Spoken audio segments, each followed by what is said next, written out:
All right, guys, so for the next part of our video, as I said, we are going to just truck along to the next portion of our scope of work, which is your fascias and your nailers and your fly rafters. If you are looking at your class help me sheet right here, it says for your fascia, it says to calculate the total linear footage, overhangs included, of the house, storage, side porch, front and rear gable ends, as well as the side gable end overhangs and the horizontal pieces. Refer to elevation and section cuts for reassurance of the fascia location when whatever answer you get goes on your scope of work. Now, I know most of that does not apply to our project because we don't have a side storage or a side porch or any of that. So we just need to figure out what the total overhang, what the total length of our house is, including our overhangs and our front porch and our rear gables. Okay, so let's flip this. If you take a look at your typical wall section, which is again found on sheet A2, it is calling out that your 1x6 fascia with a 1x2 trim wrap and aluminum coil is located on the very edge of your fly rafter, or excuse me, of your rafters. All right, and it is pretty much the pretty stuff that keeps you from looking on the inside of your house, or all of your, roof framing construction. Okay, so it is this pretty stuff here, this in between here. Okay, that is what we are calculating. If I can kind of get, it's this here. All right, that goes all the way around. All right, and if you look at your elevation plans,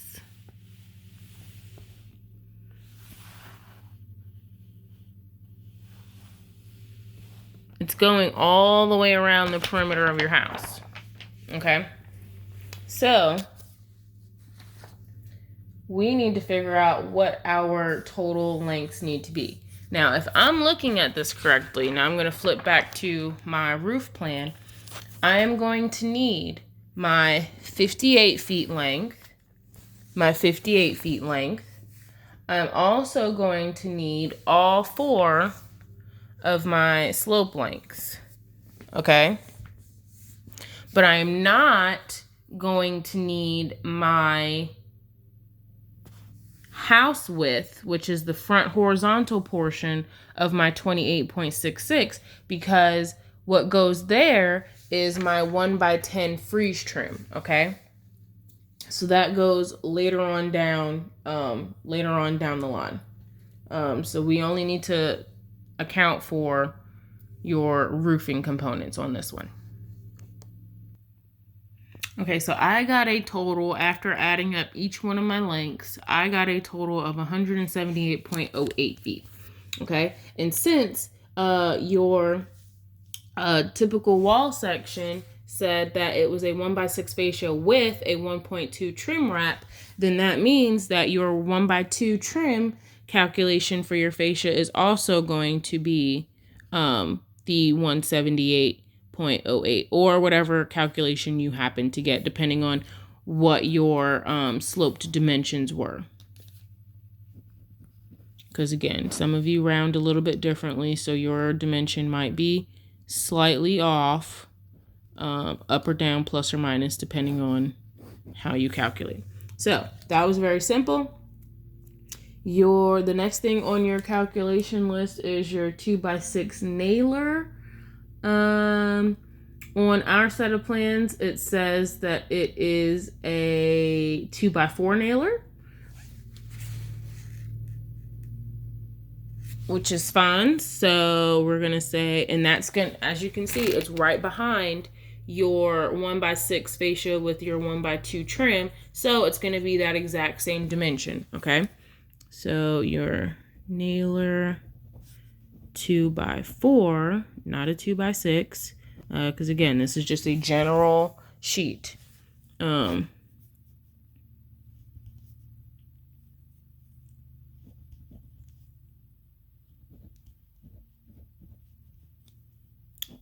again, do not do this in pen.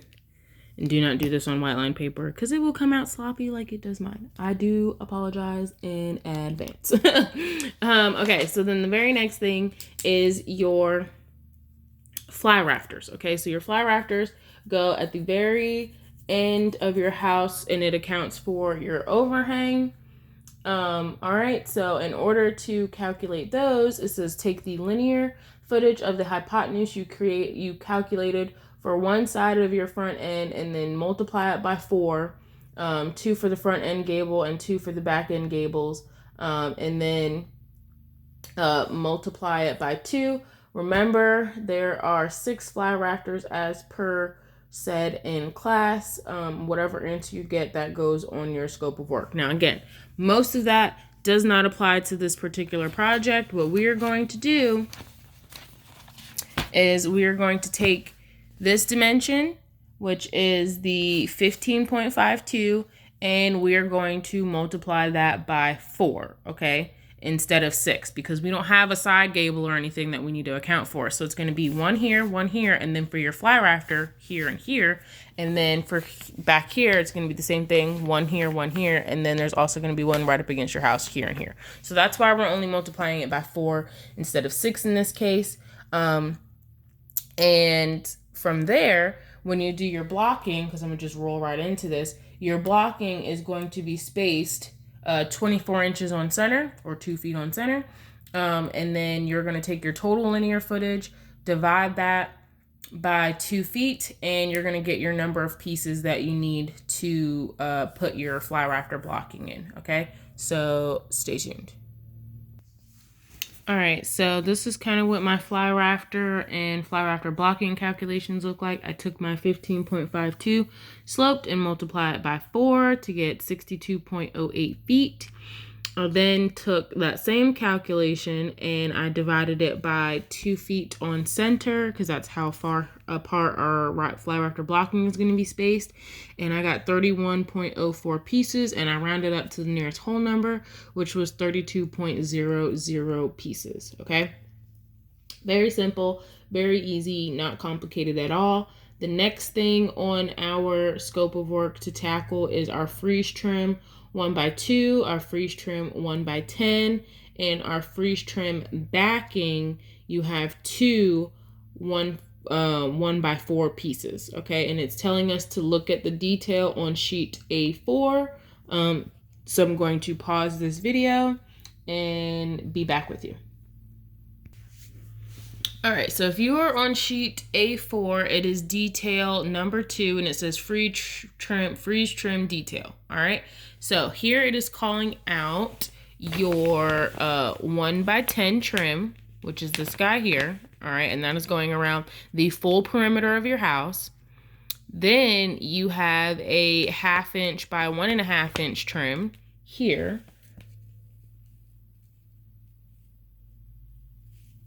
And then you have your 2 1 inch by 3 inch backing, okay? So it is slightly different from what we have on our scope of work, but we are going to treat it just the same, all right? So instead of your 1x2, it is going to be your 1/2 inch by 1.5 inch trim. And then for your 2 1x4s, it is going to be your 2 1x3s, okay? It doesn't matter, you don't have to change the titles for them, but this is kind of how it is going to be spec'd out. So since it's going around the full perimeter of your house, you know that you're going to have 2 48-foot lengths. We're not including our porches on this. And you know that you're going to have 2 26-foot lengths, okay? And that is going to be your exact same number for both your 1x2, which is this guy right here, but also this guy right here.